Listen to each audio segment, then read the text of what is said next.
kung saan nanalo pong San Sebastian in 4 sets versus JRU.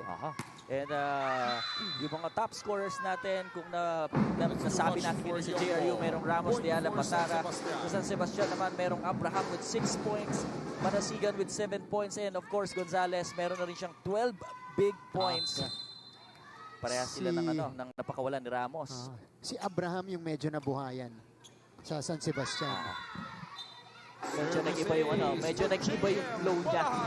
Kumbaga parang, balance na balance. Kung merong Gonzales dito sa San Sebastian, meron naman tayong Ramos sa JRU.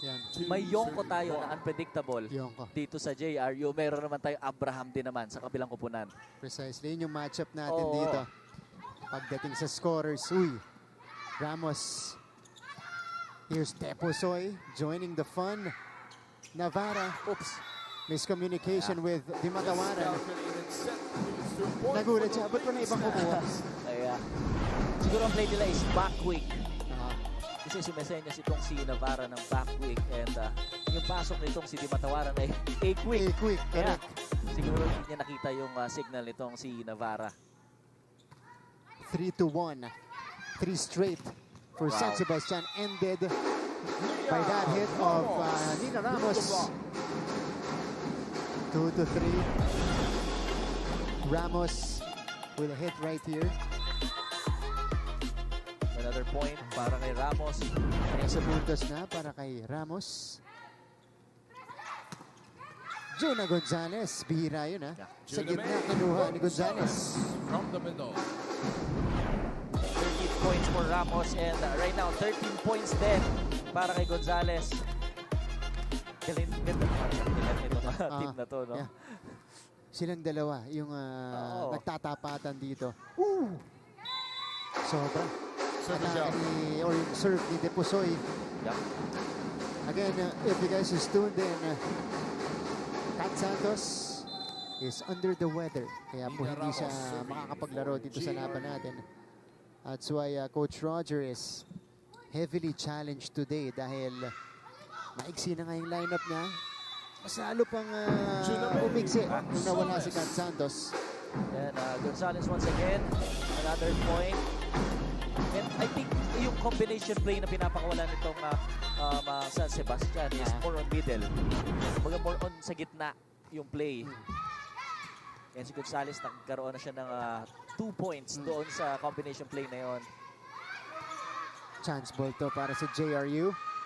Navarra going to Diala. Balahadia to Abraham this time, who sends it away. Abraham off the ball. Ito na naman yung nakita natin sa second set, Martin. Lumulobo yung kalamangan itong San Sebastian. Actually consistent. Diba? Sa tatlong sets natin, lagi San Sebastian ang may mas magandang simula. Alam mo, tama ka.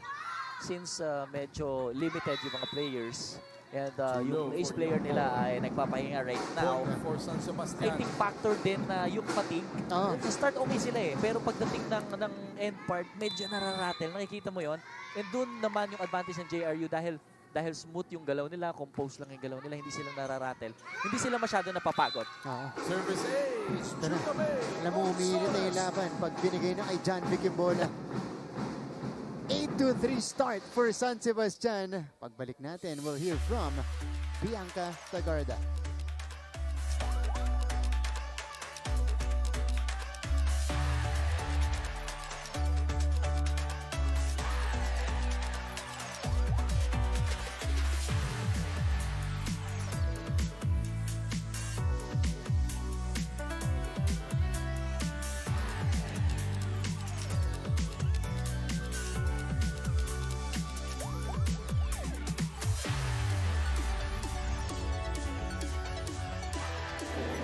Mga kapuso, greatness unfolds here at the San Andres Sports Complex for the NCAA Season 1-1 Women's Volleyball Tournament. Nakwento nga sa akin ni Coach Mia Tioseco before the game na yung mga nag-lead sa kanyang team this season ay mga dating off-the-bench contributors na lang last season, like Captain Treng Batara, Zarina Ramos, and Nicole Diala. Malaki daw kasi ang impact ng pagkawala ng kanilang middle blocker captain na si Pat Del Pilar due to a ligament injury obtained during a tune-up game before the season, which set the tone for their campaign. But back to the action, sabi nga ni Coach Mia coming into the third set, tama na yung ginagawa ninyo. Sunod lang sa execution and less on the errors. Makukuha din natin ang panalo na ito. Martin and John Vic. Salamat, Bianca. And this is great, especially in the development of JRU's players, you know, without Pat Del Pilar and these players, as Bianca mentioned, used to come off the bench. They were the second liners. Now they're at the forefront. Maganda to kasi ang nakukuha ni Coach Mia, nanalo na silang 2 beses. And they're showing progression as well. Alam mo, I agree. Kasi kahit meron silang captain or one of the best scorers para sa JRU na na-injury, pero mas naging maganda rin siguro yung effect dahil makikita mo ang isang team kung magandang team dahil kahit may nawala, mas makikita mo mas organized and compared to last season, talaga masasabi ko sa JRU, iba yung nag-evolve sila. Yeah. So pag nawala sa kanila, last season's team captain, itong si Kyle Hazareno as Nicole Deala. Wow. No look shot from Deala. Tingnan natin to. Oh. Look away na. Pagkatapos. Solid. Lahat ng approach nito ni Nicole. We've rarely seen her do an off-speed, do a drop ball. Lagi. Power. Pero si KJ was able to drop it in. 10-5. It's not about powerful spikes, Martin. Diba? Minsan yung mga mahihina at saka yung mga power tip, yung pa yung nakakasira ng laro. Yeah. That's true. Uy! Diba? Tara gets to bring on the play. Nagkaamuyan dun si Palahagi at saka si Lazarte. Let's see, this was on the second ball. It's all about communication diba? Yeah. Kaya minsan makikita mo, Martin, yung mga libero, masusungit yan. Masungit. Na pag may chance sila na sila yung makakuha ng bola, sisigaw na akin na nga. Minsan tinutulak pa nga nila eh. Yeah. Oo. Shout out dun sa mga naging libero ko dyan. Siyempre, iba yung kuha ng libero pa rin. Oh! And maintindihan mo kasi ilang beses kong ginagawa yan sa training. So, ibigay mo na sa akin yan. Sa palo ka mag-focus. Dimatawaran. Susie Dimatawaran. Able to connect. Again, she has been consistent today with those quicks. Ito na, Martin. 2-0 run na again para sa kupunan ng JRU. Kanina nakita natin yan. 14-8. 14-9. 6-0 run hanggang dumating sa 8-0 run. Tsaka lang nakat nitong San Sebastian ng momentum nung second set. And ito na, 3-0 run na para sa kupunan ng JRU. 8-10 ang ating talaan. New face on the court for Coach Roger. Patuloy ang pagbalasa niya dito. Si Giliero pumasok na. Wow! Marasigan. Pero buhay pa. Jonicio takes care of it. Alert for the point. Grabe yung palo ng Marasigan pero na ibalik. Nagulat din ako. Actually, nagulat ako pag palo niya. Tapos biglang bumalik yung bola. Ano mo, malakas na. Sharp cross pa. Sharp cross. Manipis pa yung angulo. Deala. There's a bit of a scramble on JRU side. Wow! But Nicole Deala was able to score. Gets the drop. It's actually the first time I saw her na nag-top spin. Kasi minsan nagka-top spin siya kapag yung set sa kanya ay medyo offset. Pero pag ganun kagandang set, di ba, ina-expect ng mga defender nitong San Sebastian na uupakan niya yung bola. So, yun lang. Tepusoy. CJ Able to connect. From the left. So, San Sebastian maintaining their lead. Actually, maganda yung connection nila ni Giliero. Simula nung nag-start yung second set, ginagamit na itong si Deposoy. And I think ito yung hinahanap niyang the way ng setting nitong si Giliero. Pero mabilis ang bawi mula kay Ramos. 10-12 here in the third set. Ramos with a put down. Ganda. So ito na naman, bumabalik ang JRU, Yeah. ano? Oops. Too Service strong down. for Navarra. San Sebastian doing just enough to maintain this. Serving for And again, San Martin, Sebastian is As we can see, itong team ng JRU, kapag na-error sila parang, okay, move on, bigay ng instruction, then bawi agad. Ganun sila kasimpleng maglaro. That's right. No pressure at all. Very loose sila and free. This is a chance. Di matawaran Wow. from the middle again. Tawara gets the point on the But at play. least nakikita ko yung diskarte ni Navarra doon sa kanyang mga spikers. Ang dami niyang options, most especially kapag maganda yung first ball nila. Yun yung malaking bagay. You know, magagandang pasa papunta sa kanya. And the difference maker Eto na. of the second set, the catalyst of JRU's run in that second frame is back in the fold, but this is just gonna be a quick stint. Wow. Juname Gonzalez shows us the power. Eto napansin ko, si Gonzalez ay wing spiker. Pero, from time to time, lagi siyang sa gitna. And nagko-quick play na siya. Correct. Diba? Sabi, saan ko ba kukunin ng puntos? Pwede sa gitna rin. Yonko. Lazarte. Keeping it alive. Depusoy.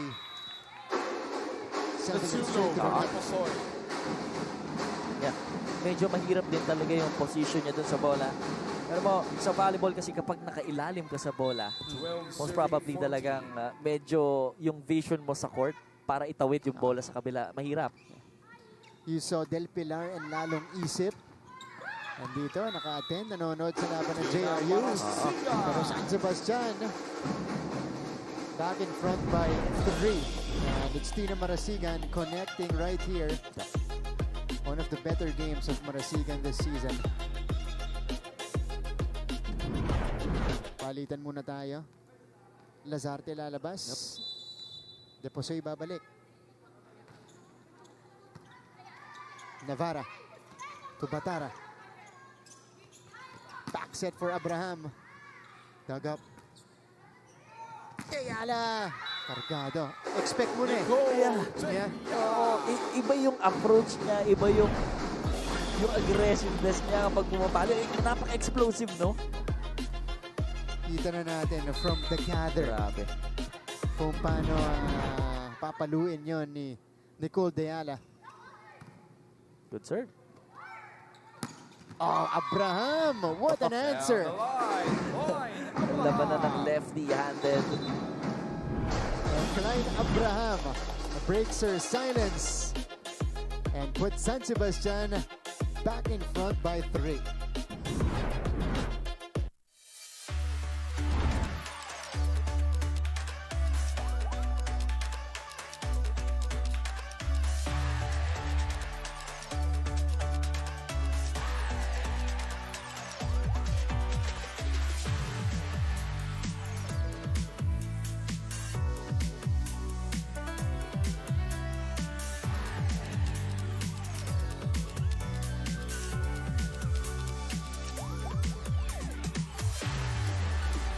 Balik sa ating laban.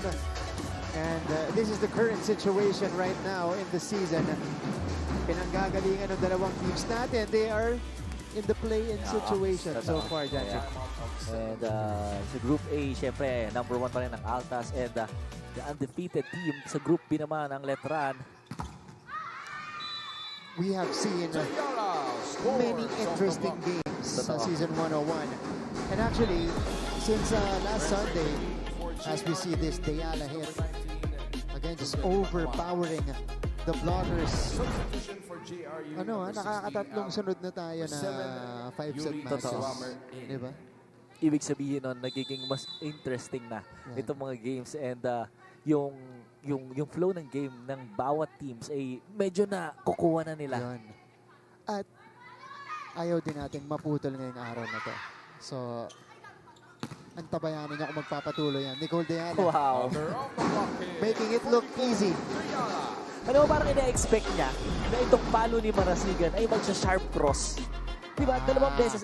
Ito actually yung pang second time niyang na-depensahan yung super shot cross na palo nitong si Marasigan. But this time, na-counter-attack niya. Yeah. Parehas dun tumatrabaho si Nicole. This is an attack error from San Sebastian. So, tabla na tayo. 16 all. Timeout, San Sebastian. Palo ng palo doon, wala namang namatay. Per set, second set, hanggang umoutside na yung palo mo. Doon pa rin, third set na. Doon pa rin ang palo mo, Tina. Ang laki lang yan. 9 na metro yan, oh. Bakit ba lagi na lang dito yung palo mo? Ano? Yung maliit, nakakapalo ng quick. Yung tayong malalaki, ginagawa niyo service yung middle.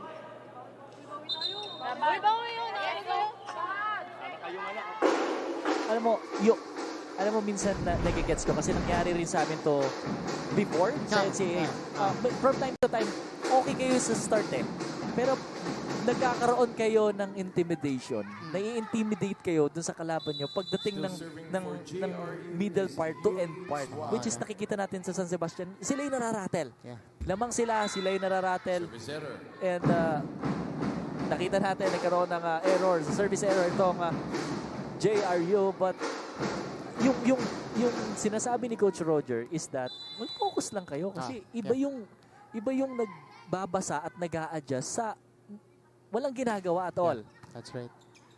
Nalulula yung San Sebastian lalo pagka middle part na ng ating set. There's gonna be a challenge right in the middle of the rally.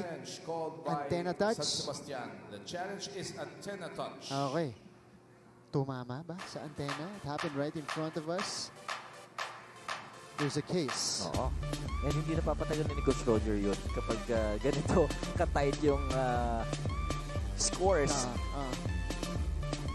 Sabi niya, tigil natin to. Meron akong nakita.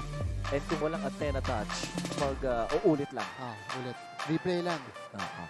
So, 17-16. Abante ng isang San Sebastian. It came off a service error by the Lady Bombers. And we'll see if this will be gifted to Bastet or confirmed for Bastet. Again, Can Santos not playing today. So the other players, well, they've been stepping up. You know, talking about Juna Gonzalez, Tina Marasigan. Ryan Abraham is having one of her better games against JRU today. So napupuna naman ang San Sebastian. It's just that yung ano nila, sustaining the drive, especially in the middle of the set. Tingnan natin kung merong antenna touch.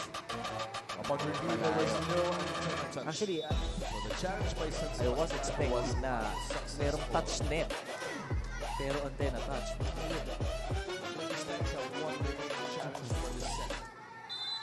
So ang puntos ay napunta sa JRU. Oo nga. Deposoy! Yun ang main trait nito ni Deposoy. You know, she has the power. She has that swing. Gusto niya yung set ni Giliero. As in, nung pinasok siya nung second set, yung set nila medyo fast play pero iniibabawan niya yung mga blockers. Mas gumagana siya kay Giliero. Wow. Napara took the risk. Here's Deposoy.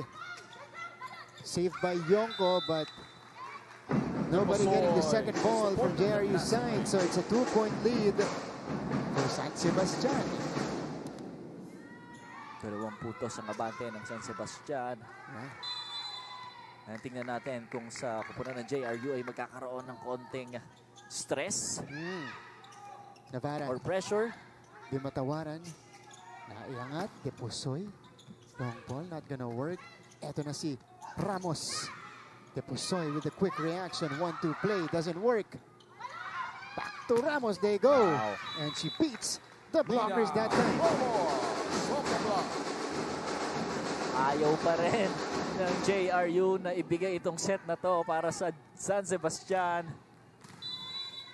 Again, kung kanina pa kayo nakatutok, we've had long sets. Right. 30 minutes first set, 28 minutes second set as Juna Gonzalez converts. What I really like about San Sebastian is yung adjustment nila. Most especially ito si Gonzalez. Kanina, medyo nahihirapan siyang pumalo ng mga quick play. Yeah. Diba? So from time to time, finipid na siya ng finipid na lahat ng palo niya halos quick. Parang nga nag-convert na Diba? sa middle blocker Oo. si Gonzalez. Depusoy drops it in. DJ Deposoy gets the point. So, sigh of relief for Depusoy, who was struggling initially. Establish tayo, tapos akyat natin yung bola. Huwag yung sabayan. Kasi magliliparan yan or wala kayong makukuha. Pag pattern, ready to move, attack natin yung bola. Girls, blockers, wala kayong nahahawakan.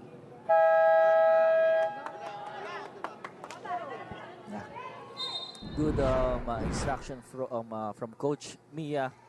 4-0 run para sa koponan ng San Sebastian. And I think, tama yung sinasabi niya, wala silang nakakapa sa mga atake ng San Sebastian. And I think, ito naman, sa koponan naman ng San Sebastian, yung adjustment, Martin. Iniiba nila yung play nila. And yung mga spiker, pinapaikot nila sa iba't ibang posisyon. The reason why itong JRU, yung mga inaral nila before this game, nag-iba. Correct. Fireball. Kaya walang nahawakan yung blockers. Totoo. Diba? Nahuhuli sila. Ito, Ramos able to connect. Kanina 4-1 run ang San Sebastian. We'll see if JRU has a counter in this stretch. 19 serving 21. 7 points for JRU's middle blocker, Julia Di Matawara. Hold on. There is some correction going on. Okay. Ready na tayo.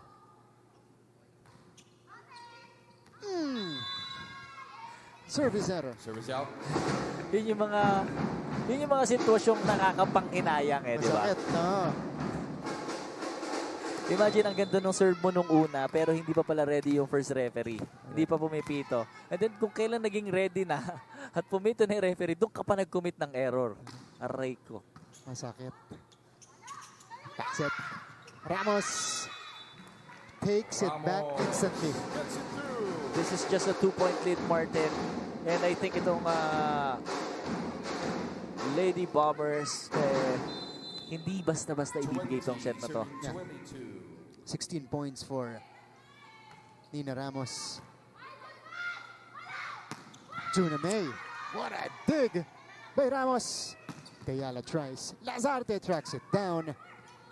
Abraham with the take. Balik sila kay Nicole. Wow. And Tayala connects. Nicole Tayala off a touch. Alam mo, kung meron kang isang tao gustong puntahan ng bola kapag crucial, punta ka kay Deala. Yeah. And this has been the theme all throughout. Pag-isip, hindi mo na alam yung outside sa inside. Ay, nako. Sayang na naman yung lamang nyo. Mula pa kaninang perset, lagi tayong lamang. Ngayon, lamang na naman tayo. Ngayon, isa na lang yan. Pangalagaan nyo, pinaghihirapan nyo bawat puntos. Mag-iisip kayo, hindi nyo kontrolado yung utak nyo pag ganyan kayo. Hindi nyo na alam nangyayari. And I think sa mga players kasi, Martin, sometimes yung fatigue, yung pagod, minsan hindi na nila napapansin at hindi na sila nagiging aware sa kung anong nangyayari inside the court. Na minsan, napakasimple, adjust ka, punta ka lang sa posisyon mo, sa baseline kung saan yung first position ng floor defense, yung blockings, kung mataas yung bola, kung outside, presence of mind, napaka-importante sa mga player niyan. Yeah. 21-22. Nicole ties it up. Deanna has taken over. Grabe. Natutuwa ako yung niya, yung drive niya, di ba? Yung drive niya kapag naglalaro, alam mo, yung intensity, yung nakaka-hype. Yeah.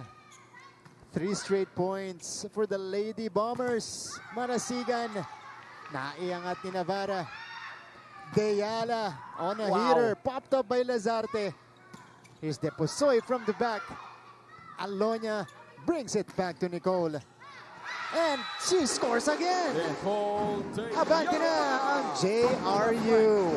I'm not sure pero ano ba yun? 4 straight points para kay Diala. JRU now on the driver's seat.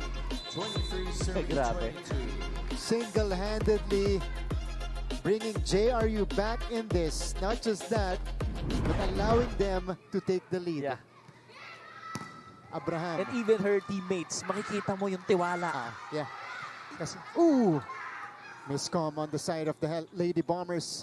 Tina Marasigan scores. Ina Marasigan. Ang tayo, 23 apiece. Ang ganda ng ating third set, Martin. 23 all is the score. This is actually the first time na nakita ko ang JRU na may miscommunication. Lalo na yung ganong kasimple, itatawid mo lang yung third touch ng bola. Nicole! Nandun si Depusoy naka-ready. Manasigan! Wow. Down the line. Marasigan. And San Sebastian is back in front and are in set point situation. In San Sebastian. A chance to grab the lead in the match. Serving for the set is Junamay Gonzalez. Juna Gonzalez to start. Can JRU equalize? This is not gonna do it. Paste has a chance to win, pero overpass yun. Karabot, back to Nicole. Nandun si Depusoy. Marasigan. Tayala again. Wow!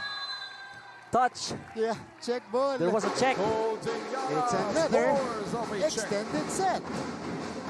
Ito.